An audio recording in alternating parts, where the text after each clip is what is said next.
भला साहब, आज तो आपकी ज़मानत के ऊपर कार्रवाई थी, उसका क्या फ़ैसला आया है? देखिए, सत्य में विजेते यतो धर्मास्ततो जया। जहाँ सच है वहाँ धर्म है, और जहाँ धर्म है वहाँ जीत निश्चित है। आज हमारे को एब्सोल्यूट बेल ग्रांट कर दी गई है, और इसके लिए मैं अपने लॉयर असीम सानी जी का तहे दिल से शुक्रिया अदा करना चाहूँगा, और हमारे जज साहब हैं उनका भी हम तहे दिल से शुक्रिया अदा करना चाहेंगे, क्योंकि उन्होंने भी देखा कि जो कोई इसका तो कोई ग्राउंड ही नहीं था हमारे ऊपर कोई ऐसे कार्रवाई का। ये मैलिशियसली प्रोसिक्यूट किया जा रहा था बाय बीजेपी के लोग, और जो एंटायर बीजेपी यूनिट है was panicking due to my success in politics, so they tried to diminish my image.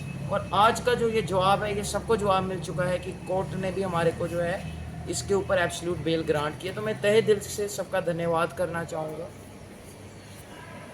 जी, जैसा आपने सवाल पूछा, पहले मैं आपके दर्शकों के लिए ये बता दूं कि इनको इंटरिम ज़मानत जज साहब ने पहले ही लगभग 1 महीना पहले दे दी थी इस केस में।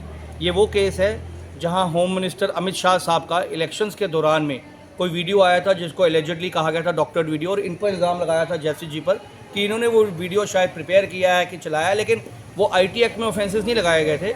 ऑफेंसेस इनको 153A IPC में लगाया गया था। तो आज देखिए कैसा मज़ेदार दिन है कि आज वो IPC भी ख़त्म हो गया जिस IPC में झूठा पर्चा लगाया गया था इनके खिलाफ। बट हैविंग सेड सो, आज फैसला इस ग्राउंड पे नहीं आया, केसेस तो वो चलेंगे जो केसेस बने हुए थे, लेकिन जो 153A का FIR पुलिस स्टेशन इनके खिलाफ लगा था त्रिकुटा नगर में, जिसे आप बहुफोर्ट पुलिस स्टेशन कहते हैं, उसमें आज इनकी ज़मानत को जज साहब ने बहस सुनने के बाद, 2-3 दिन से हमारी लगातार बहस चल रही थी, वो सुनने के बाद जज साहब ने आज इनके फेवर में वर्डिक्ट दे दिया और इनकी ज़मानत को एब्सोल्यूट कर दिया, यानी कि इनकी ज़मानत को परमानेंट कर दिया।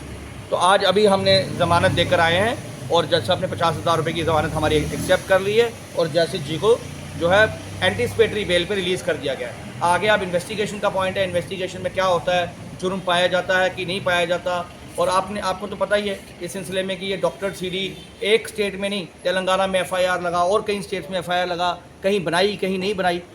इल्ज़ाम इन पर तो कभी ये था ही नहीं कि इन्होंने वो CD बनाई है, ना इन पर ये इल्ज़ाम IT एक्ट का कोई लगा हुआ है, ना कोई शेयरिंग का लगा हुआ है। इनके ऊपर इल्ज़ाम लगा है 153A।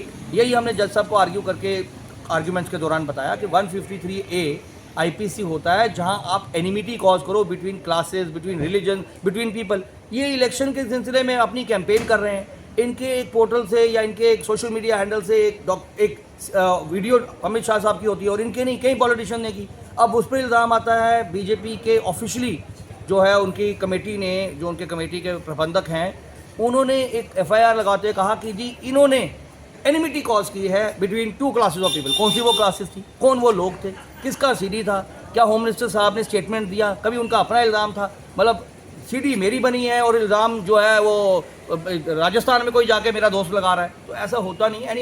ये मैटर ऑफ आर्ग्यूमेंट है, ये मैटर ऑफ ट्रायल है, मैटर ऑफ जब अगर कोर्ट में पुलिस समझेगी कि इसको चलान पेश करना है। वैसे तो नाकाबिले चलान है ये मुकदमा, लेकिन अगर पुलिस किसी स्टेज पे पॉलिटिकल उसकी वजह से चलान पेश करेगी तो ये हमारे आर्गूमेंट सारे वहाँ पर आएंगे। लेकिन फिलहाल बेल के लिए जज साहब ने आर्गूमेंट अप्रिशिएट किया। He is a young boy, he is a law student और लाइफ का अभी इनिंग्स खेल रहा है, अभी पॉलिटिकल एरिना में एंटर किया है। वालिद साहब इलेक्शन लड़ रहे थे, तो इसको उन दिनों हालात ऐसे बना दिया गया कि फैमिली और ये परेशान हो जाए, इसको अरेस्ट किया जाए, छापामारी की जाए। लेकिन we are thankful to the honourable जज श्री संजय परिहार साहब, जिन्होंने अपहोल्ड किया life and liberty of a citizen, और एक यंग सिटीजन को आज बेल जो है वो मिली। We are very thankful to the Indian judiciary and to the जजेस। Thank you very much.